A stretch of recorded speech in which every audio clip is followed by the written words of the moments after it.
ஸ்தோத்திரிக்கிறோம் ஆண்டவரே, நன்றியோடு துதிக்கிறோம், ஸ்தோத்திரிக்கிறோம். மகா இரக்கமும் கிருபை நிறைந்த எங்கள் நல்ல ஆண்டவரே, நன்றியோடு ஸ்தோத்திரிக்கிறோம்ப்பா, துதிக்கிறோம், மகிமைப்படுத்துகிறோம்.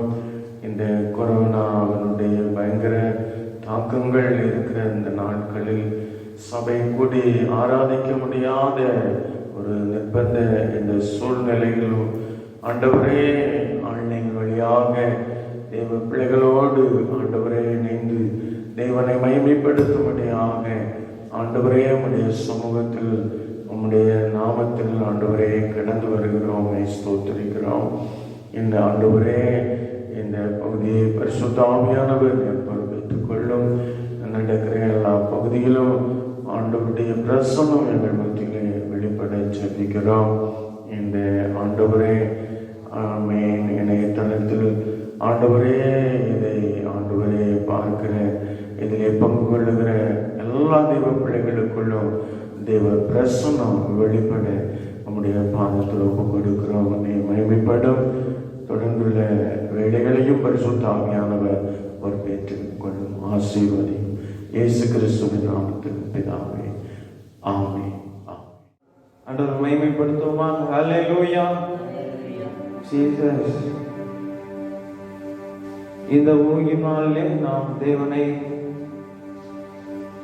கூடி ஆராதிக்க முடியாவிட்டாலும் மனதளவில் நம்ம ஒரு மனதாய் இந்த நேரத்தில் நாம் ஆராதிக்க போகிறோம். உண்மையான இதயத்தோடு பக்தியோடு நீங்கள் அமர்ந்துருங்க. என்னோடு சேர்ந்து நீங்களும் தேவனை மகிமைப்படுத்துங்க. நாம் ஒருமித்து மகிமைப்படுத்தும்படியாக இந்த பாடல் அல்லேலூயா. கர்த்தரை ஏகமாய் துதியுங்கள், அவர் நடத்தும் செயல்கள் எல்லாம் பார்த்தோரை துதியுங்கள். இந்த பாடலை நாம் பாடி நாம் தேவனை ஆராதிப்போம்.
அளித்தோரை துதியுங்கள்.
அவர் நடத்தும் செயல்களெல்லாம் பார்த்தோரை துதியுங்கள்.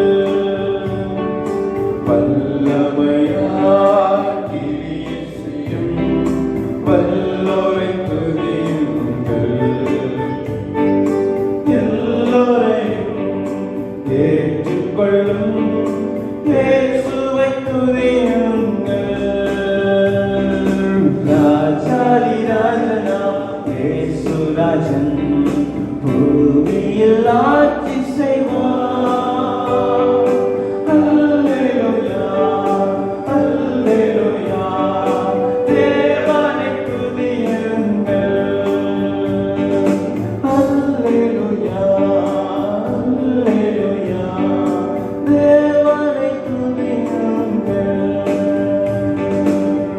அல்லேலூயா, அல்லேலூயா, ஆமென். தேவனை நாம் துதியுங்கள். இந்த பாடலை கூட பாடுவோம். உன்னதமானவரின் உயர் மறைவில் இருக்கிறவன், சர்வ வல்லவரை நிழலில் தங்குவான். இது பரமசிலாக்கியமே. அவர் செட்டையின் கீழ் அடைக்கலம் புகுவே தம் செலவுகளால் மூடுவார். தேவன் என் அடைக்கலம், என் கோட்டை மரணம் ஆவார். இந்த நாட்களிலேயும் இந்த கொள்ளை நோயின் காலங்களிலேயும் தேவன் தான் நமக்கு அடைக்கலம். அவர்தான் நமக்கு கோட்டையாய் இருக்கிறார். ஆமென். இந்த பாடலை கூட நாம் பாடி நாம் தேவனை ஆராதிப்போமா?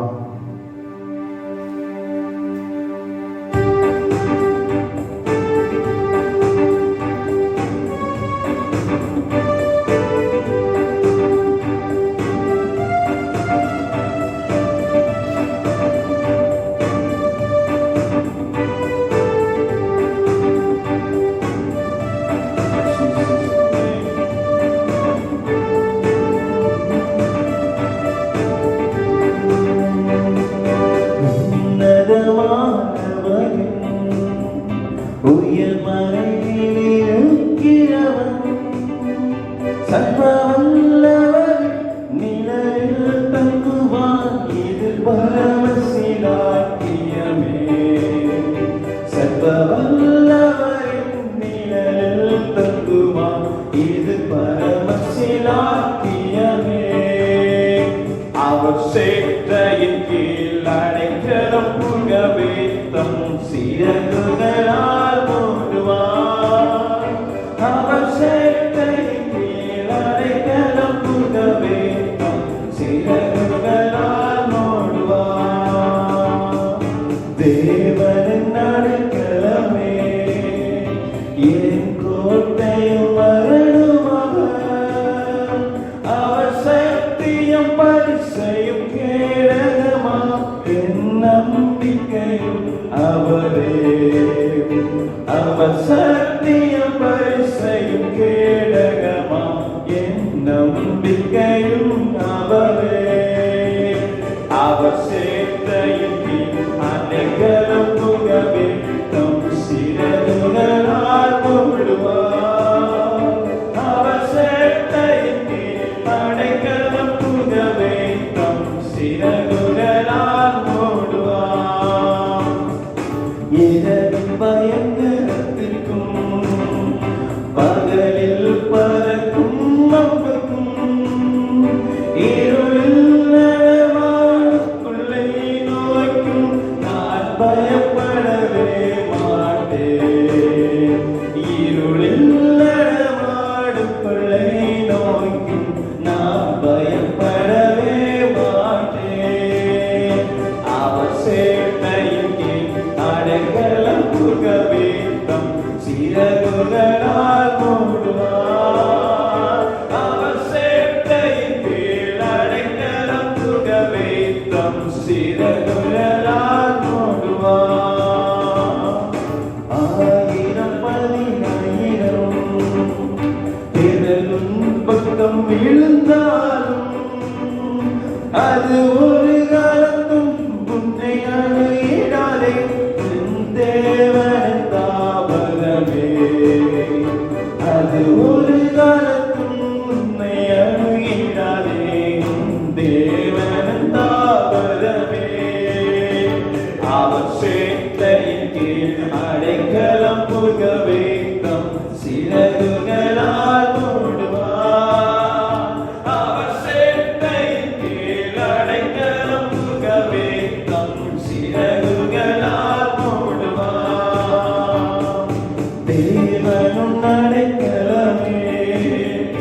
ஒரு பொல்லாப்பும் உன்னை சேருமோ, ஒரு வாரையும் உன் கூடாரத்தை அணுகாமலே காத்திடுவார். ஒரு வாரையும் உன் கூடாரத்தை அணுகாமலே காத்திடுவார். அவர் சேட்டையின் கீழ் அடைக்கலம் புகவே தம் சிறகுகளால் மூடுவார். அவர் சேட்டையின் கீழ் அடைக்கலம் புகவே தம் சிறகுகளால் மூடுவார். உன்னடிகளில் நின்றார், உன்னை தூதர்கள் காத்திடுவார். உன் பாதங்கள் இடராதபடி தங்கள் கரங்களில் ஏந்திடுவார். உன் பாதங்களில் இடராதபடி தங்கள் கரங்களில் ஏந்திடுவார். அவர் சேட்டையின் கீழ் அடைக்கலம் புகவே தம் சிறகுகளால் மூடுவார். அவர் சேட்டையின் கீழ் அடைக்கலம் புகவே தம் சிறகுகளால் மூடுவார். சிங்கத்தின் மேலும் நடந்து வர சர்ப்பத்தையும் மிதிப்பாய். அவர் நாமத்தை நீ மட்டும் நம்பினதா உன்னை விடுவித்து காத்திடுவார். அவர் நாமத்தை நீ மட்டும் நம்பினதா உன்னை விடுவித்து காத்திடுவார். அவர் சேட்டையின் கீழ் அடைக்கலம் புகவே தம் சிறகுகளால் மூடுவார். ஆமென். அவர் சேட்டையின் கீழ் அடைக்கலம் புகவே தம் சிறகுகளால் மூடுவார். ஆபத்திலும் அவரை நான் நோக்கி கூப்பிடும் வேளையிலும் என்னை காப்புவித்தே முற்றும் ரட்சிப்பாரே என் ஆத்துமனே சரவர். என்னை காப்புவித்தே முற்றும் ரட்சிப்பாரே என் ஆத்துமனே சரவர். அவர் சேட்டையின் கீழ் அடைக்கலம் புகவே தம் சிறகுகளால் மூடுவார். அவர் சேட்டையின் கீழ் அடைக்கலம் புகவே தம் சிறகுகளால் மூடுவார். உன்னதமானவரே, உயர் மறையில் இருக்கிறவர், சர்வவல்லவர் நிழலில் தங்குவான். இது பரமசிலாக்கியமே. சர்வவல்லவர் நிழலில் தங்குவான். இது பரமசிலாக்கியமே. அவர் சேட்டையின் கீழ் அடைக்கலம் புகவே தம் சிறகுகளால் மூடுவார். அவர் சேட்டையின் கீழ் அடைக்கலம் புகவே தம் சிறகுகளால் மூடுவார். அல்லேலூயா. அவர் தம்முடைய சிறகுகளால் மூடுவார். ஆமென். ஆமென். எந்த கொள்ளை நோய் வந்தாலும், எந்த ஆபத்து வந்தாலும் அது நம்மளை நெருங்காது, அது நம்மளை மேற்கொள்ளாது. நம்புகிறவங்க ஆமென் சொல்லுங்க. ஆமென். அல்லேலூயா. அல்லேலூயா. இந்த பாடலை கூட பாடுவோம். சர்வ சிருஷ்டிக்கும் எஜமானன் நீரே, சர்வ சிருஷ்டியையும் காப்பவர் நீரே. எங்கள் இதயத்தில் உம்மை பூஜிக்கிறோம், என்றென்றும் பணிந்து தொழுவோம். ஆமென். வானம் பூமி ஒழிந்து போனால் உன் வார்த்தை என்றும் மாறாதே. இவ்வாழ்க்கை அழிந்து மறைந்து போகும் விசுவாசியே என்றும் நிலைப்பார். இந்த பாடலை கூட நாம் பாடி நாம் தேவனை மகிமைப்படுத்துவோமாக.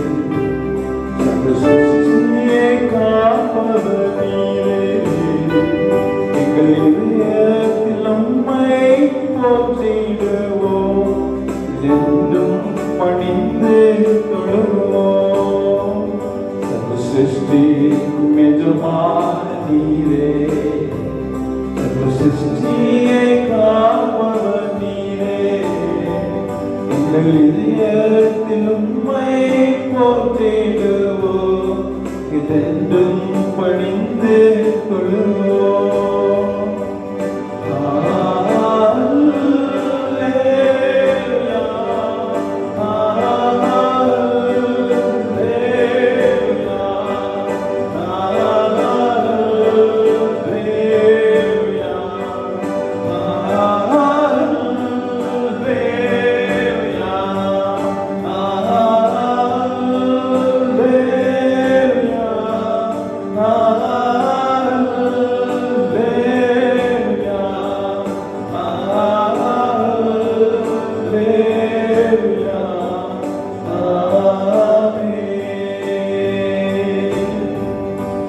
பூமி பொழிந்து போனாலும் உம் வார்த்தை என்றும் மறாதே. வாழ்க்கை அழிந்து மறைந்து போ, விசுவாசி என்றும் நிலைப்பார். மனபூமி பொழிந்து போனாலும் உம் வார்த்தை என்றும் மறாதே. வாழ்க்கை அழிந்து மறைந்து போ, விசுவாசி என்றும் நிலைப்பார்.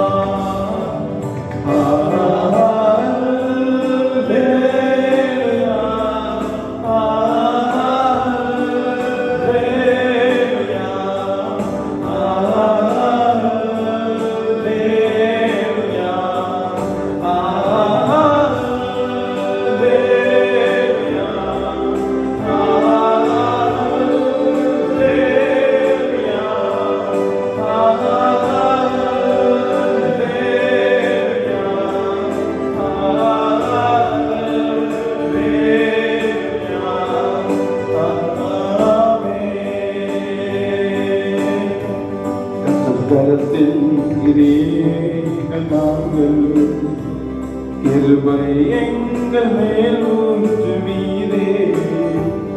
ஆவியாத்மா சரீரம் சொந்தமே, அதை சாத்தான் தொடாமல் காப்பீரே.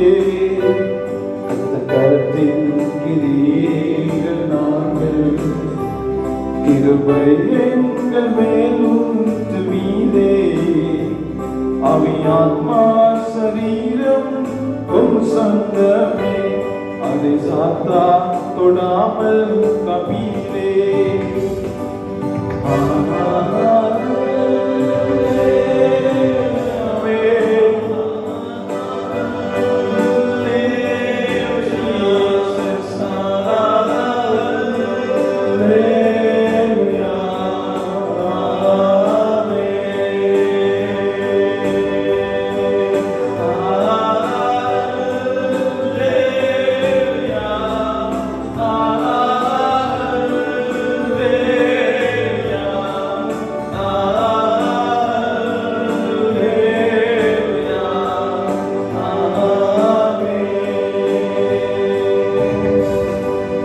மனிதர்க்கும் ஆண்டவர் நீரே, எல்லா ஆசீர்வாதத்துக்கும் ஊற்றே.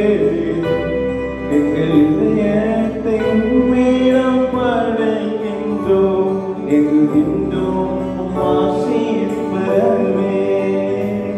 எல்லா மனிதர்க்கும் ஆண்டவர் நீரே, எல்லா ஆசீர்வாதத்துக்கும் ஊற்றே.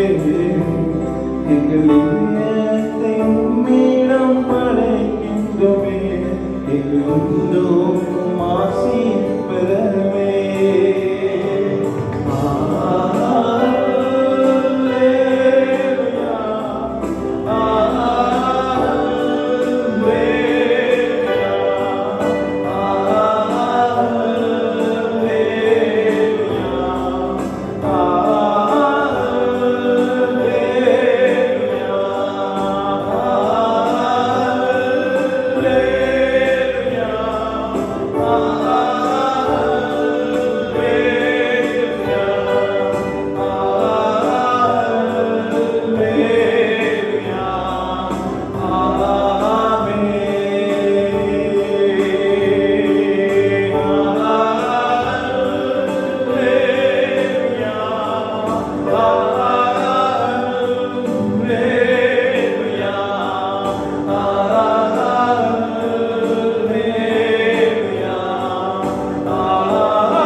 பார்க்கிற தேவன்.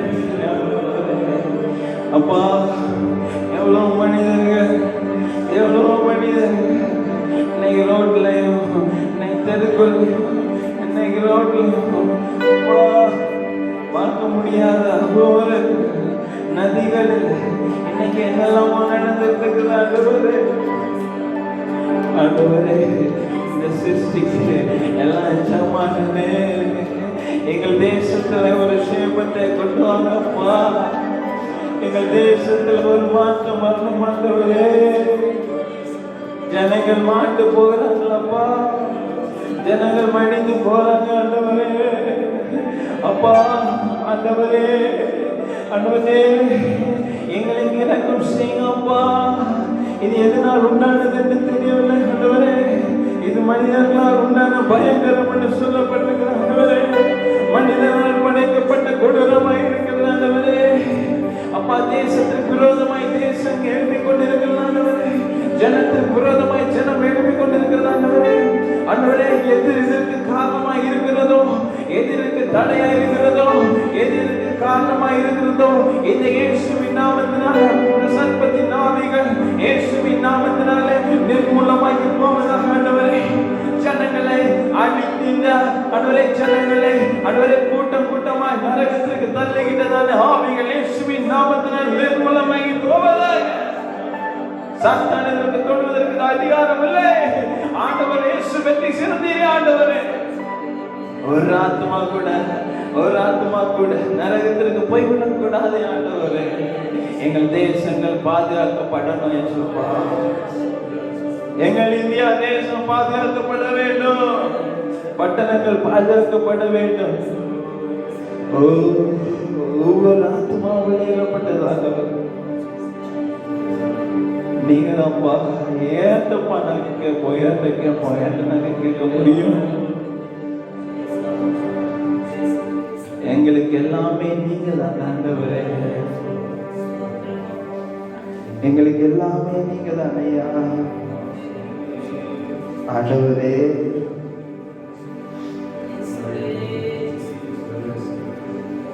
வெறுமையா பாத்திரமா வேறத்து தள்ளாமலே நிரம்பி வழியும் பாத்திரமா விளங்க செய்யுமே. வெறுமையா பாத்திரமா வேறத்து தள்ளாமலே நிரம்பி வழியும் பாத்திரமா விளங்க செய்யுமே. வேதத்தில் காணும் பாத்திரமெல்லாம் இயேசுவை போற்றிடுதே. இன்றையும் மம்மீத பாத்திரமா மனைந்து கொள்ளுமே. என்னையும் மம்மீத பாத்திரமா மனைந்து கொள்ளுமே. குயவனே படைக்கும் காரணரே களிமண்ணான என்னையுமே கண்ணோக்கி பார்த்திடுமே. களிமண்ணான என்னையுமே கண்ணோக்கி பார்த்திடுமே. அப்பா, கொண்டும் உதவாத பாத்திரங்களா இருக்கிறோம். எங்களுக்குள்ளாடி அப்பா ஓட்டை இருக்கிறது, உடசல் இருக்குது ஆண்டவர். சீர் செய்ய வேண்டிய காரியங்கள் அநேகம் இருக்குது அப்பா. ஜபக்குரிய குறைவுகள் இருக்கிறது ஆண்டவர். வேதம் வாசிக்காத குறைவுகள் இருக்குது அப்பா. தகுதி உள்ள பாத்திரமா மாற்றுங்க ஆண்டவரே. நிரம்பி வழியும் பாத்திரமா எங்களை மாற்றினப்பா. எங்களுக்குள்ளாடி இருக்கிற குணங்கள், குறை சொல்ற குணம் மாறுவதாக இயேசுவின் நாமத்துல மாறணும் ஆண்டவரே. குறை கண்டுபிடிக்கிறது, புறம் கூறுறது, பொய் பேசுறது, கண்கள்னால் செய்யக்கூடிய பாவங்கள், உதட்டினால் செய்யக்கூடிய பாவங்கள் எல்லாவற்றையும் தேவன் நீங்க மன்னித்து மறந்து எங்களை பரிசுத்தம் ஒரு சிருஷ்டியாய் பரிசுத்தமாய் வாழக்கூடிய ஒரு ஜனமாய் மகனாய் மகளாய் எங்களை மாற்றுங்க. எங்களை ஒப்பு கொடுக்கிறோம், ஒப்பு கொடுக்கிறோம். இத்தனை காலம் நாங்கள் செய்த பாவங்களுக்கும் எங்கள் தப்பிதங்களை எண்ணாமல் எங்களை இவ்வளவு காலம் நடத்தி எங்களை பாதுகாத்த தேவனே நமக்கு நன்றி. இனிமேல் நாங்கள் பாவம் செய்யாதபடிக்கு தேவ கட்டளையை கைக்கொள்கிறவா, தேவ நீதியை கடைபிடிக்கிறவா ஆகும். எங்களை மாற்றுங்க, எங்களை ஒப்பு கொடுக்கிறோம். தொடர்ந்து வழி நடத்துங்க, பலப்படுத்துங்க. அப்படியே செய்வீங்க. இயேசுவின் மூலம் ஜெபிக்கிறோம் நல்ல பிதாவே, ஆமென், ஆமென். கர்த்தருடைய பரிசுத்த நாமத்துக்கு மகிமை உண்டாவதாக. இந்த இணையதளம் வழியாக கர்த்தருடைய நாமத்தை மகிமைப்படுத்தும்படி பரலோக தேவன் இந்த காரியத்திலே கிருபை செய்து கொண்டிருக்கிறபடினாலே ஆண்டவரே நன்றி நிறைந்த இதயத்தோடு ஸ்தோத்திரிக்கிறேன், நன்றி மகிமைப்படுத்துகிறேன். இந்த கொரோனாவுடைய தாக்கத்தினாலே இன்றைக்கு எத்தனையோ குடும்பங்கள் துக்கத்தோடு இருக்கிறார்கள், வேதனைகளோடு இருக்கிறார்கள். பல அரசியல் தலைவர்கள் இதனாலே தாக்கப்பட்டு இருக்கிறார்கள், அநேகர் மரித்திருக்கிறார்கள். நம்முடைய தொகுதியில் இருந்ததான எம்பி கூட இந்த நோயினாலே தாக்கப்பட்டு உயிர் பலியாக இருக்கிறார்கள். உலகம் முழுவதும் இப்படிப்பட்ட ஒரு பயங்கரமான கொடூரமான தாக்கத்தால் ஒரு யுத்த களத்தில் நாம் இருந்து கொண்டிருக்கிற இந்த நாட்களிலும் பரலோகத்தின் தேவன் நமக்கு இந்த நாட்களை கிருபையாய் தந்து ஒவ்வொரு நாளையும் அதிசயமாய் நம்மை பாதுகாத்து நடத்தி வருகிற தேவாதி தேவனை நன்றியோடு ஸ்தோத்திரிக்கிறேன், துதிக்கிறேன். அல்லேலூயா. பிரியமான தேவ பிள்ளைகளை, இன்றைக்கு சபை கூடி ஆராதிக்க முடியாத ஒரு சூழ்நிலையில் நாம் காணப்படுகிறோம். ஆனாலும் தேவனுடைய வார்த்தைகளை எப்படியாவது தேவ ஜனங்களுக்கு செல்ல வேண்டுமே என்கிறதான ஆதங்கத்தோடு பரிசுத்த ஆவியின் துணையோடு உங்களோடு தேவனுடைய வார்த்தையை பகிர்ந்து கொள்ளும்படியாக அடியானை தேவ சமூகத்தில் அர்ப்பணிக்கிறேன். பரிசுத்த ஆவியானவர் அடியானோடு கூட இருந்து அவருடைய வார்த்தைகளை அடியான் மூலமாய் இந்த இணையதளத்தில் இணைந்து இருக்கிற சபை விசுவாச தேவ பிள்ளைகளுக்காக மற்றும் அனைவருக்காகவும் ஆண்டவரை ஸ்தோத்திரிக்கிறேன், வாழ்த்துகிறேன். தேவனுடைய வார்த்தை அனைவருக்கும் பிரயோஜனமாக இருக்க கர்த்தர் கிருபை செய்வாராக. கர்த்தருக்கு மகிமை உண்டாகட்டும். இந்த நாளிலே நாம் சிந்திக்கும்படியாக கர்த்தருடைய ஆவியானவர் என்னுடைய உள்ளத்தில் ஏறின காரியம் என்னவென்றால், ஆவிக்குரிய கிறிஸ்தவ வாழ்க்கையில் நாம் ஜெய ஜீவியம் செய்ய வேண்டும் என்கிறதான அந்த நோக்கத்தோடு பரிசுத்த ஆவியானவர் இன்னைக்கு அடியானோடு அந்த வேத சத்தியங்களை நாம் சிந்திக்கும்படியாக அடியானை அர்ப்பணிக்கிறேன். பரிசுத்த ஆவியின் துணையோடு தேவனுடைய வார்த்தைகளை நாம் சிந்திப்போமா? அதற்கு ஆதாரமாக நாம் எடுத்துக்கொண்ட வேத பகுதி வெளிப்படுத்தின விசேஷம் 2ஆம் அதிகாரம் 11ஆம் வசனத்தில் இவ்விதமாய் நாம் பார்க்கிறோம். ஆவியானவர் சபைகளுக்கு சொல்லுகிறதை காதுள்ளவன் கேட்க கடவன்.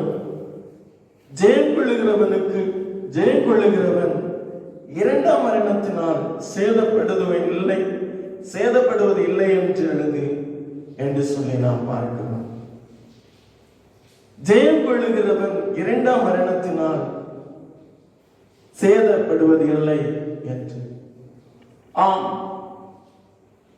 இங்கே நாம் வாசித்த இந்த பகுதி சிமர்னா என்கிறதான சபை குறித்து பரிசுத்த ஆவியானவர் வெளிப்படுத்துகிறதை நாம் பார்க்கிறோம்.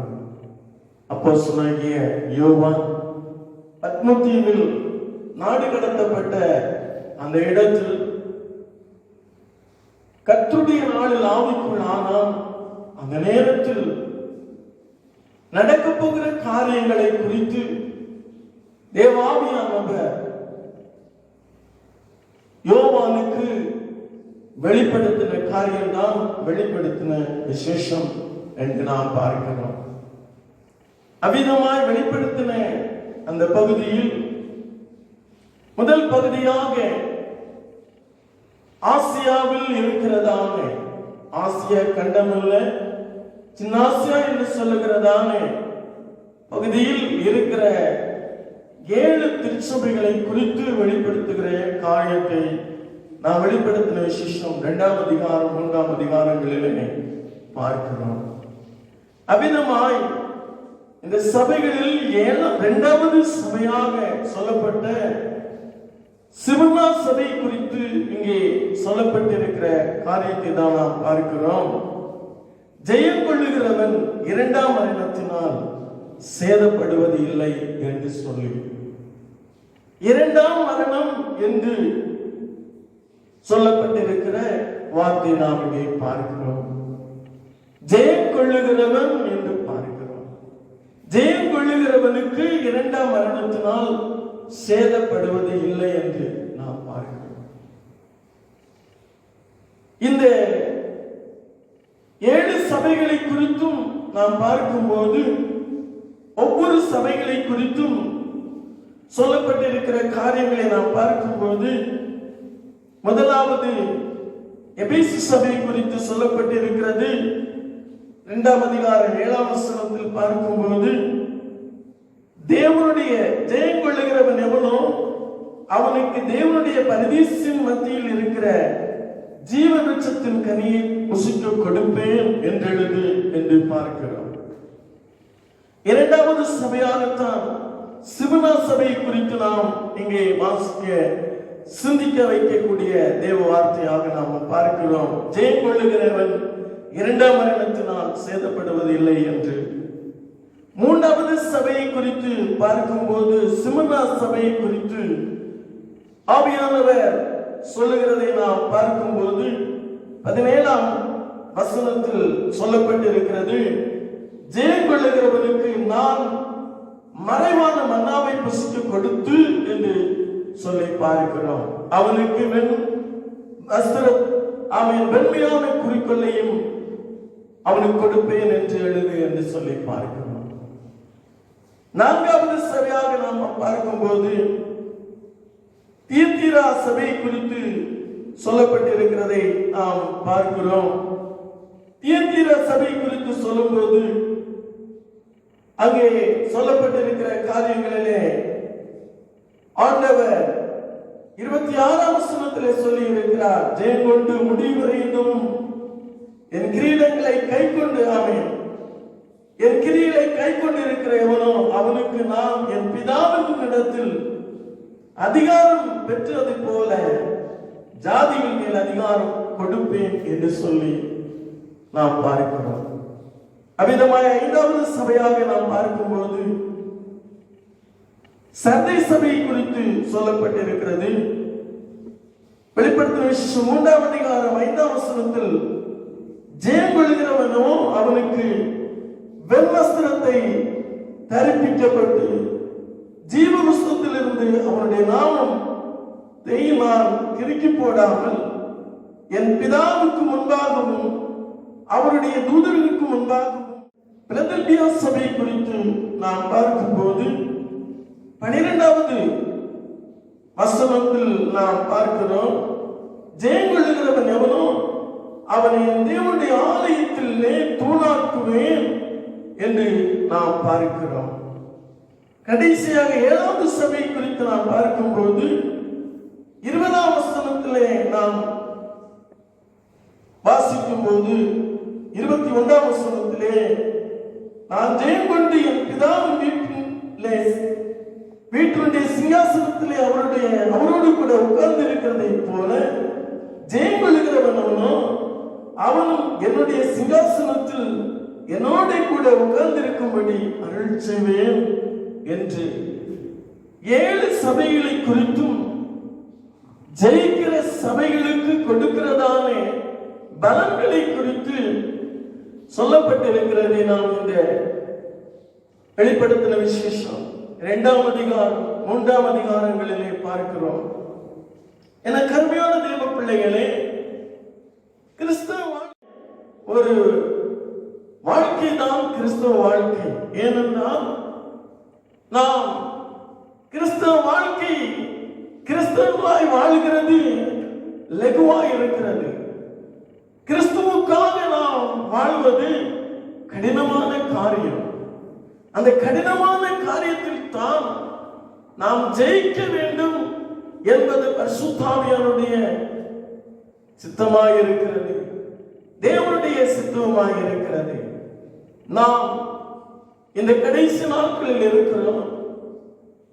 கடைசி வேலை என்று சொல்லுகிற இந்த நாட்களிலே நாம் வாழ்ந்து கொண்டிருக்கிறோம். கடைசி காலத்தின் அடையாளங்களாய் நடக்கக்கூடிய காரியங்கள் நம் கண்கூடாக பார்த்து கொண்டிருக்கிறோம். இப்படிப்பட்ட இந்த சூழ்நிலையில் வாழ்ந்து கொண்டிருக்கிற கிறிஸ்தவர்களாகிய ஆவிக்குரிய திருச்சபையாகிய நம்மை ஜெயிக்க வேண்டும் என்று இந்த திருச்சபைகளுக்கு கொடுக்கப்பட்டிருக்கிறபடியே அந்த பரலோகத்தின் பலனை நாம் பெற்றுக்கொள்ள வேண்டும் என்பதுவே தேவனுடைய சித்தமாய் இருக்கிறது. நாம் ஜெயிக்க வேண்டும் என கருமையான தேவ பிள்ளைகளே. இங்கே நாம் சிமனா சபை குறித்து பார்க்கும்போது ஜெயம் கொள்ளுகிறவனுக்கு 2ஆம் மரணத்தினால் சேதப்படுவதில்லை என்று சொல்லி பார்க்கிறோம். 2ஆம் மரணம் என்று சொல்லும்போது 1ஆம் மரணம் என்று பொருள்படுகிறது. அப்ப 2ஆம் மரணத்துக்கு இங்கே இருக்கும்போது 1ஆம் மரணம் என்று சொல்லுவது எது என்றால் சரீர மரணத்தை குறிக்கிறது. சரீர மரணம் எல்லாருக்கும் உண்டு. இந்த சரீர மரணம் சின்னவர்களுக்கும் உண்டு, பெரியவர்களுக்கும் உண்டு, பணக்காரர்களுக்கும் உண்டு, ஏழைகளுக்கும் உண்டு, நீதிமானுக்கும் உண்டு, துன்மார்க்கனுக்கும் உண்டு. எல்லாருக்கும் இந்த மரணம், சரீர மரணம் இயல்பாகவே எல்லாருக்கும் உண்டு. ஆனால் 2ஆம் மரணமோ அது எல்லாருக்கும் உரியதல்ல. 2ஆம் மரணம் தேவன் விரும்புகிறதும் அல்ல. அந்த 2ஆம் மரணம் தேவனாலே அது மரணம் அடைய வேண்டும் என்று விரும்புகிற காரியம் அல்ல. ஆனால் 2ஆம் மரணத்தினாலே மனிதன் மடிந்து போகிறதை தேவன் விரும்புகிறவர் அல்ல என்று வேதம் சொல்லுகிறதை நாம் பார்க்கிறோம். இந்த 1ஆம் மரணம் என்று சொல்லுவது நம்முடைய சரீரம்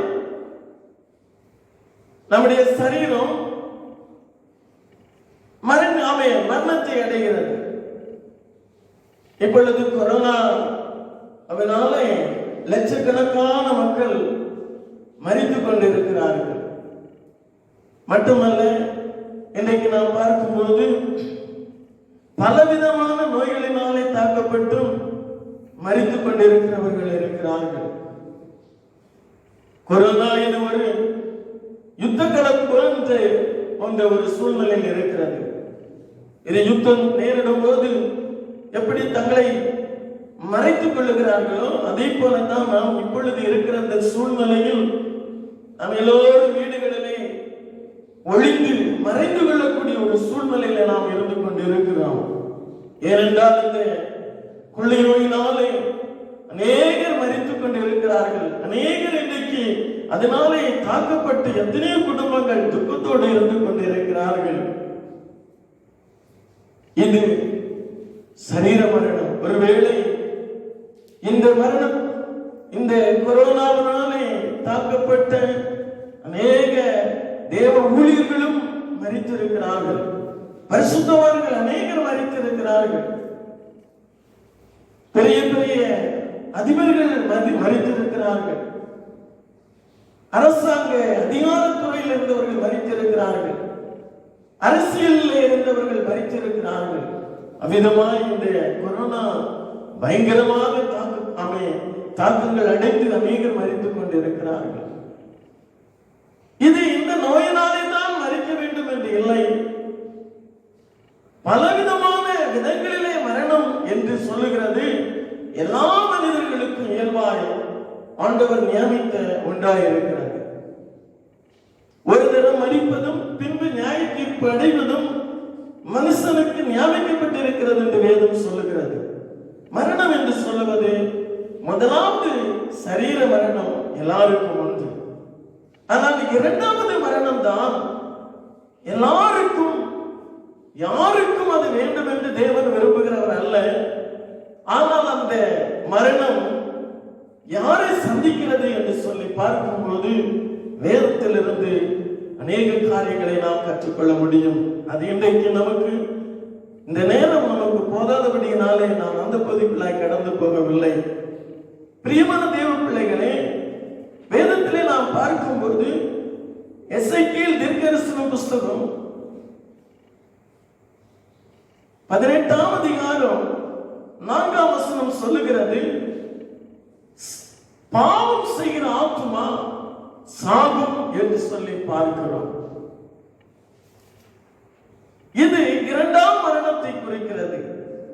யாருக்கு இந்த மரணம் வருகிறது என்றால் பாவம் செய்கிற ஆத்துமாவுக்கு இந்த மரணம் சம்பவிக்கிறது.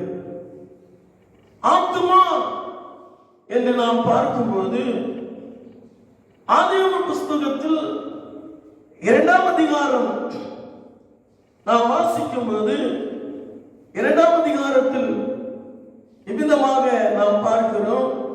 9ஆம் சுதந்திரம் மன்னித்துக் கொள்ளவும் 2ஆம் அதிகாரத்தில் இவ்விதமாக ஆண்டவருடைய சிருஷ்டிப்பின் போது கர்த்தர் மனுஷனை சிருஷ்டிக்கிறதான வேளையில் இவ்விதமாக நாம் பார்க்கிறோம். 2ஆம் அதிகாரம் 7ஆம் வசனம், தேவனாகிய கர்த்தர் மனுஷனை பூமியின் மண்ணினாலே உருவாக்கி, தேவனாகிய கர்த்தர் மனுஷனை பூமியின் மண்ணினாலே உருவாக்கி ஜீவ சுவாசத்தை அவன் நாசியிலே ஊதினான். ஜீவ சுவாசத்தை அவன் நாசியிலே ஊதினான். மனுஷன் ஜீவமானான். மனுஷன் ஜீவ ஆத்துமானான் என்று சொல்லி பார்க்கிறோம்.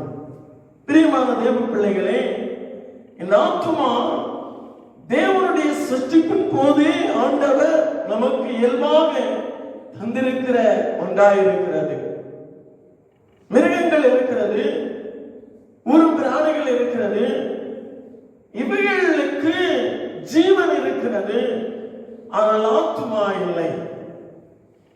மனிதனுக்கு ஆண்டவர் ஆத்துமாவை தந்திருக்கிறார். பரிணாம கொள்கை என்று சொல்லிக் கொண்டிருக்கிறதானே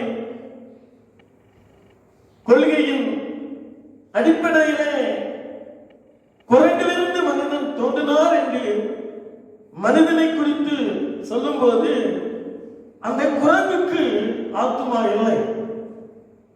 ஆனால் தேவனுடைய படைப்பில் விசேஷித்த படைப்பாக மனுஷனை ஆண்டவர் படைத்திருக்கிறார். மற்ற சிருஷ்டிப்புகள் எல்லாம் ஆண்டவருடைய வார்த்தையினாலே சிருஷ்டிக்கப்பட்டது.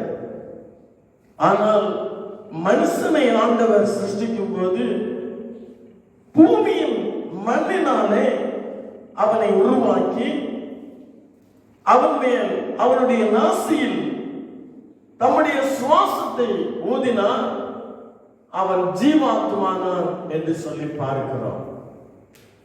ஆண்டவருடைய சுவாசம் அவனுக்குள்ளாக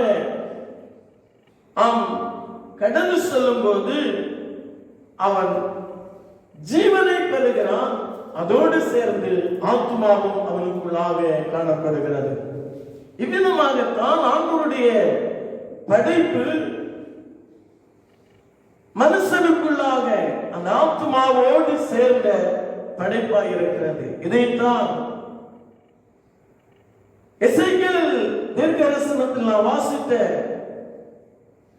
18ஆம் அதிகாரம் 4ஆம் வசனத்தில் நாம் பார்க்கிறோம், பாவம் செய்கிற ஆத்மா சாகும் என்று சொல்லி. பாவம் செய்கிற ஆத்மா சாகும். பிரியமான தேவ பிள்ளைகளே, இந்த சாவை குறித்து தான் வேதத்திலே நாம் பார்க்கும்போது வெளிப்படுத்தின விசேஷம் 21ஆம் அதிகாரம் 8ஆம் வசனத்தில் நாம் வாசிக்கும் போது அங்கே சொல்லப்பட்டிருக்கிறது, இரண்டாம் மரணமாகிய அக்கினியும் கந்தகம் எரிகிற கடலிலே பங்கடைவார்கள் என்று சொல்லி.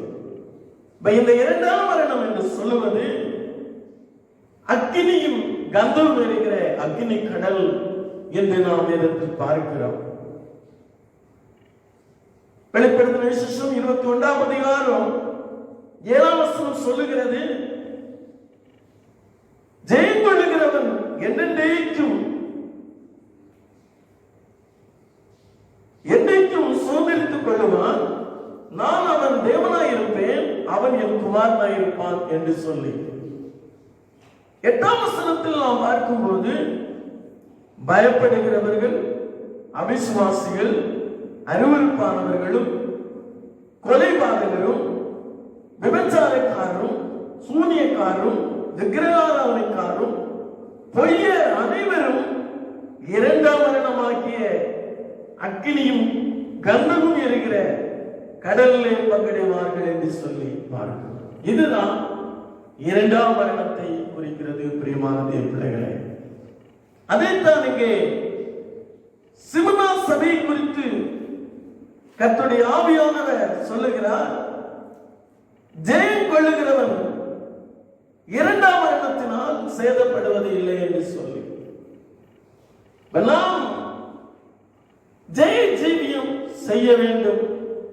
இந்த கடைசி நாட்களில் இருக்கிற நானும் நீங்களும் தேவனுடைய இரத்தத்தால் மீட்கப்பட்ட திருச்சபை அனைத்தும் ஜெய ஜீவியம் செய்ய வேண்டிய ஒரு கட்டாயத்துக்குள்ளாக நாம் இருக்கிறோம். பிரியமான தேவ பிள்ளைகளே, ஜெய ஜீவியம் செய்கிறவர்களுக்கு இந்த இரண்டாம் மரணத்தினால், அதாவது அக்கினியும் கந்தம் எரிகிற அக்கினி கடலிலிருந்து, அந்த அக்கினியிலிருந்து தப்பித்துக் கொள்ளும் பாக்கியத்தை ஆண்டவர் நமக்கு அருளுகிறார். அல்லேலூயா. இந்த பாக்கியத்தை தான் சிமனா சபைக்கு ஆண்டவர் சொல்லுகிறதை பார்க்கிறோம். இந்த சிமனா சபையை குறித்து நாம் பார்க்கும்போது வெளிப்படுத்தின விசேஷம் 2ஆம் அதிகாரம் 9ஆம் வசனத்தில் சொல்லப்பட்டு இருக்கிறது, உன் கிரியைகளையும் உன் உபத்திரவத்தையும் நீ ஐஸ்வர்யம் உள்ளவனாயிருந்தும் உனக்கு இருக்கிற தரித்திரத்தையும் தங்களை யூதர் என்று சொல்லியும் யூதர் அல்லாமல் சாத்தானுடைய கூட்டமாய் இருக்கிறவர்கள் செய்யும் தூசணத்தையும் அறிந்திருக்கிறேன் என்று சொல்லுகிறார். என்று சொல்லும்போது சபை குறித்த கிரியைகளை ஆவியானவர் சுட்டிக்காட்டுகிறார். என்ன கிரியை குறித்து சொல்லுகிறார்? உபத்திரவப்படுகிற சபை என்று சொல்லுகிறார். உன் உபத்திரவத்தையும் என்று சொல்லி பார்க்கிறோம். பிரியமான தேவ பிள்ளைகளே, நம்முடைய வாழ்க்கையிலே பல உபத்திரவங்களை நாம் சந்தித்திருக்கலாம். பல உபத்திரவங்கள் வழியாக நாமத்தினாலே நாம் சகித்திருக்கலாம். பலவிதமான எண்ணங்களோடு நம்முடைய விசுவாச வாழ்க்கையில் நாம் கடந்து வந்திருக்கலாம். இந்த உபத்திரவம் நம்முடைய வாழ்க்கையில் ஜெயத்துக்கு நேராய் கொண்டு செல்கிறது என்பதை நாம் மறந்து போக வேண்டாம். இந்த உபத்திரவம் நம்முடைய வாழ்க்கையிலே ஒரு நாளும் தோல்வியை கொண்டு வருவதில்லை, ஜெயத்தை தான் கொண்டு வரும். ஆண்டவராய் இயேசு கிறிஸ்து சொல்லி இருக்கிறார், உலகத்தில் உங்களுக்கு உபத்திரவம் உண்டு, ஆனாலும் திடன் கொள்ளுங்கள், நான் உலகத்தை ஜெயித்தேன் என்று சொல்லி இருக்கிறார். இயேசு கிறிஸ்துவே இந்த உலகத்தை ஜெயித்தார், மரணத்தை ஜெயித்தார், சாத்தானை ஜெயித்தார், மாம்சத்தில் எல்லாவற்றையும் ஆண்டவர் ஜெயித்தார். அதான் ஆண்டவர் இயேசு கிறிஸ்து இவ்விதமாய் சொல்லி இருக்கிறார், மரித்தேன் ஆனாலும் இதோ சதா காலம் உயிரோடு இருக்கிறேன் என்று சொல்லி 1ஆம் அதிகாரம் 18ஆம் வசனத்திலே நாம் பார்க்கிறோம். வெளிப்படுத்தின விசேஷம் 1ஆம் அதிகாரம் 18ஆம் வசனத்திலே பார்க்கிறோம். இயேசு கிறிஸ்து ஜெயித்தாரேயானால் அவருடைய நாமத்தினாலே, அவருடைய நாமத்தை தெரிந்திருக்கிற தேவ பிள்ளைகளாகிய நாமும் கண்டிப்பாக உபத்திரவத்திலே ஜெயிக்க தேவன் நமக்கு இந்த நாட்களிலே கிருபை அருள்வாராக. இரண்டாவது, சிம்னா சபை குறித்து கர்த்தர் சொல்லுகிற காரியம் என்னவென்றால், நீ ஐஸ்வர்யவானாய் இருந்தும் உனக்கு இருக்கிற தரித்திரத்தையும் என்று சொல்லி பார்க்கிறோம். உபத்திரவப்படுகிற சபை ஒரு ஐஸ்வர்யமுள்ள சபையாக இருந்திருக்கிறது. ஆனால் ஐஸ்வர்யமாக இருந்த அந்த சபை இப்பொழுது ஒரு தரித்திரத்துக்குள்ளாக கடந்து செல்லுகிறது. இந்த கொரோனா நாட்களிலே சபைகள் ஆராதிக்க முடியாத ஒரு சூழ்நிலையில் இருக்கிறது. இன்றைக்கு எத்தனையோ குடும்பங்கள் வாழ்வாதாரத்தை இழந்தவர்களாக இருக்கிறார்கள். எத்தனையோ குடும்பங்களில் இன்றைக்கு சரியான நிலையில் அவர்களுடையதான காரியங்கள் செய்ய முடியாத நிலைமையில் நிர்பந்தத்துக்குள்ளாக இருக்கிறார்கள். எனக்கு அருமையான தேவ பிள்ளைகளே, இந்த சூழ்நிலையில் இருந்தாலும் கர்த்தர் நமக்கு ஒரு ஜெயத்தை தருவார் என்பதிலே நாம் விசுவாசிக்கிறவர்களாக இருக்க வேண்டும். கர்த்தர் நமக்கு ஜெயத்தை தருகிற தேவன் என்பதை நாம் விசுவாசிக்க வேண்டும். நமக்கு ஜெயம் உண்டு, நாம் இதிலே ஜெயிக்க வேண்டும். இங்கே உபத்திரப்படுகிற இந்த சபைக்கு தரித்திரத்தை குறித்து ஆண்டவர் சொல்லுகிறார். ஆம், உனக்கு இருக்கிற தரித்திரத்தையும், மூன்றாவது, தங்களை யூதர் என்று சொல்லியும் யூதரல்லாதிருக்கிற சாத்தானுடைய கூட்டத்தார்கள் செய்யும் தூசணத்தை அறிந்திருக்கிறேன் என்று சொல்லுகிறார். இந்த சபையை குறித்து சாத்தானுடைய கூட்டம் தூசுகிறவர்களாக இருக்கிறார்கள். இன்றைக்கும் உண்மையாக ஆவிக்குரிய வாழ்க்கையில் தேவனுக்கு பிரியமாய் வாழ வேண்டும் என்று சொல்லுகிற தேவ பிள்ளைகளுக்கு தூசணங்கள் வரும், புறங்கூறுதல் வரும், இழிவான பேச்சுகள் வரும். என் நாமத்தினாலே உங்களை பொய்யான காரியங்களை சொல்வார்களே, நீங்கள் சந்தோஷப்பட்டு கடிகூறுங்கள், பரலோகத்தில் உங்கள் பலன் மிகுதியாக இருக்கும் என்று ஆண்டவர் சொல்லி இருக்கிறார். நமக்கு ஆண்டவருடைய நாமத்தினாலே பொய்யான குற்றங்கள் சொல்லுவார்கள், தூசணமான காரியங்கள் நமக்கு விரோதமாய் வரும். அதிலேயும் கர்த்தர் நமக்கு ஜெயத்தை தருகிற தேவனாய் இருக்கிறார். நாம் ஜெயிக்க வேண்டும். அந்த காரியங்களிலே, நமக்கு வரக்கூடிய தூசணங்களிலே சோர்ந்து போகாதபடிக்கு நாம் ஜெயிக்கிறவர்களாக இருக்க வேண்டும். பிரியமான தேவ பிள்ளைகளே, இந்த சிம்னா சபையும் இப்படிப்பட்ட துன்பங்களோடு இருக்கும்போது, உபத்திரவம், தரித்திரம், தூசணம், இப்படிப்பட்ட காரியங்கள் இந்த சபைக்கு இருக்கும் போதும் கர்த்தர் இந்த சபை குறித்து என்ன சொல்லுகிறார்?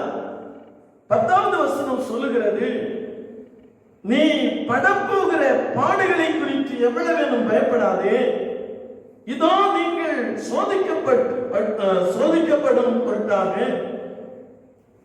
பிசாசானவன் உங்களை சிலரை காவலில் போடுவான், 10 நாள் உபத்திரப்படுவீர்கள், ஆனாலும் நீ மரணம் அடைந்து உண்மையாயிரு, அப்பொழுது ஜீவனிடத்தை உனக்கு தருவேன் என்று சொல்லி ஏற்கனவே ஒரு துன்பத்துக்குள்ளாய் இருக்கிற இந்த சபைக்கு ஆண்டவர் சொல்லுகிறார், நீ படப்போகிற பாடுகளை குறித்து எவ்வளவேனும் பயப்படாதே என்று ஆண்டவர் சொல்லுகிறார். பயப்படாதே என்று சொல்லுகிறார். இயேசு கிறிஸ்துவின் சீசர்கள் படகிலே போய் கொண்டிருக்கும் போது பயங்கரமான காற்றழுத்தங்கள் வந்தது. அந்த காற்றினாலே படகு அவர்களாலே ஓட்ட முடியாத ஒரு ஆபத்தான நிலைமைக்குள்ளாய் இருக்கிறார்கள். அப்பொழுதுதான் மலையில் ஜெபித்துக் கொண்டிருந்ததான இயேசு அவர் கடல் மேல் இருந்து வருகிறார். அவரை கண்டு ஆவேசம் என்று சொல்லி பயந்தார்கள். அவர்களை பார்த்துதான் இயேசு சொன்னார், பயப்படாதீர்கள், நான் தான் என்று சொல்லுகிறார். நான் தான், பயப்படாதீர்கள் என்று ஆண்டவர் சொல்லுகிறார். காற்றுகளை கண்டும் துன்பங்களை கண்டும் எதிர்வீசுகிறதான அலைகளை கண்டும் நாம் பயப்படாதபடிக்கு நம்மோடு கூட இருக்கிற கர்த்தரை நாம் பற்றி கொண்டிருப்போமே ஆனால், அவரை சார்ந்திருப்போமே ஆனால் நாம் நிச்சயமாக ஜெயிக்கிறவர்களாக இருப்போம். பிரியமான தேவ பிள்ளைகளே, கர்த்தர் நம்மை ஜெயிக்க வைக்கிற தேவனாய் இருக்கிறார். இந்த துன்பங்கள் வந்தாலும் அந்த சபை குறித்து ஆண்டவர் சொல்லுகிற காரியம் என்னவென்றால், ஆகிலும் நீ மரணம் வரையும் உண்மையாயிரு என்று கர்த்தர் சொல்லுகிறார். இதுதான் இன்றைக்கு திருச்சபைக்கு ஆண்டவர் கொடுக்கிற ஆலோசனையாக இருக்கிறது. நாமும் நீங்களும் கர்த்தருடைய நியாயாசனத்துக்கு முன்பாக நிற்போம் என்கிற ஒரு உணர்வு நமக்கு இருக்க வேண்டும். கொரோனா காலத்தில் சபை கூடி வருதல் இல்லை என்று சொல்லி, ஆராதனை இல்லை என்று சொல்லி நாம் எப்படியும் வாழலாம் என்று நாம் நினைக்கிறது, அது தேவனுடைய சமூகத்தில் அது பிரியமான காரியம் அல்ல. அது தேவன் பிரியப்படுகிற காரியம் அல்ல. இந்த சூழ்நிலையிலையும் நாம் எந்த நிலையில் இருக்கிறோம் என்று கர்த்தர் அறிகிறார். இன்றைக்கு அநேக தினப்பிள்ளை ஜெபிக்கிறதை பார்க்கும்போது ஆச்சரியமாக இருக்கிறது. ஜெபிக்கிற தேவ பிள்ளைகளுடைய நெற்றிகளில் தேவன் அடையாளம் போடுகிறார். நாம் ஜெயிக்க வேண்டும், ஜெயிக்க வேண்டும். ஆனால் நாம் திறப்பிலே ஜெபிக்கிறவர்களாக இருக்க வேண்டும், ஜெபிக்க வேண்டும். தேவ சமூகத்தில் அதிக நேரங்களை நாம் செலவழிக்க வேண்டும். வீணாக நாம் நேரங்களை செலவழிக்காதபடிக்கு தேவ சமூகத்தில் எந்த அளவுக்கு நேரத்தை நாம் செலவழிக்கிறோமோ அந்த அளவுக்கு நாம் எல்லாவற்றையும் ஜெயிக்க தேவன் நமக்கு கிருபை அளிக்கிற தேவனாய் இருக்கிறார். இங்கே நீ மரணம் வரைந்து உண்மையாயிரு என்று சொல்லுகிறார். எனக்கு அருமையான தேவ பிள்ளைகளே, மத்தேயு சுவிசேஷம் 20ஆம் அதிகாரம் 22ஆம் வசனத்தில் சொல்லப்பட்டிருக்கிறது. 10ஆம் அதிகாரம் 22ஆம் வசனத்தில் வாசிப்போம். நிமித்தம் நீங்கள் எல்லாராலும் பகைக்கப்படுவீர்கள். முடிவு வரையும் நிலைத்திருப்பவனே ரட்சிக்கப்படுவான். இங்கே ஆண்டவர் சொல்லுகிறார், என் நாமத்து நிமித்தம் நீங்கள் எல்லாராலும் பகைக்கப்படுவீர்கள், முடிவடைந்து நிலைத்திருப்பவனே ரட்சிக்கப்படுவான் என்று. இங்கே வெளிப்படுத்தின விசேஷத்தில் நான் வாசிக்கும் போது 2ஆம் அதிகாரம் 10ஆம் வசனத்தில் சிவனா சபையை குறித்து கர்த்தர் சொல்லுகிறார், நீ மரணம் வரைந்து உண்மையாயிரு, அப்பொழுது ஜீவனிடத்தை உனக்கு தருவேன் என்று சொல்லி. எனக்கு அருமையான தேவ பிள்ளைகளே, ஆண்டவருடைய வருகை வெகு சீக்கிரமாக இருக்கிறது. நம்முடைய காலத்திலே ஆண்டவருடைய வருகை இருக்கலாம். இந்த காலத்தின் சூழ்நிலைகளை நாம் பார்க்கும் போது தேவனுடைய வருகையின் அடையாளங்கள் இன்றைக்கு நடந்தேறிக் கொண்டிருக்கிறது. அந்த கிறிஸ்துவன் ஆட்சியின் காலத்திற்குரிய காரியங்கள் இன்றைக்கு எல்லாமே இன்றைக்கு தயாராகி கொண்டிருக்கிறது. இயேசு கிறிஸ்துடைய வருகை அதி சீக்கிரமாக இருக்கிறது. ஒருவேளை அவருடைய வருகைக்கு முன்னே நம்முடைய முடிவு ஒருவேளை இருக்குமே, ஆனாலும் கூட மரண வரையந்தமும் நாம் ஆண்டவருக்கு உண்மையாக இருப்போம். இந்த கொரோனாவிலே நாம் நோய் தொற்றுமோ என்று சொல்லி நாம் பயந்து இருக்கிறோம். ஆனால் தேவ பிள்ளைகளை ஒவ்வொருவரையும் பாதுகாக்கிறது நினைத்து நான் ஆண்டவரை ஸ்தோத்திரிக்கிறேன். ஆண்டவர் நம்மை பாதுகாக்கிற தேவன். நாம் பயப்படாமல் இருப்போம். ஒருவேளை அப்படிப்பட்ட ஒரு சூழ்நிலையில நாம் தள்ளப்பட்டு ஒருவேளை இயற்கையான ஒரு மரணத்தை நாம் அடைந்தாலும் கூட உண்மையாக இருப்போம். கிறிஸ்துவுக்காக உண்மையாக நாம் வாழ்வோம். உண்மையாக இந்த சத்தியங்களை கைக்கொண்டு நடப்போம். சத்தியம் வேத வசனத்தில் சொல்லப்பட்டிருக்கிறபடி நாம் நடக்க நம்மை ஒப்புக் கொடுப்போம். முடிவறிந்தோம், அதாவது நம்முடைய மரணம் அறிந்தோம் உண்மையாக இருக்கும் போது பரலோகத்தின் தேவன் நமக்காக வைத்திருக்கிற ஜீவனிடத்தை ஆண்டவர் நமக்கு தருகிறவராக இருக்கிறார். அதான் ஜெயம் கொள்ளுகிறவர் இரண்டாம் மரணத்தினால் சேதப்படுவதில்லை என்று சொல்லி நாம் இங்கே பார்க்கிறோம்.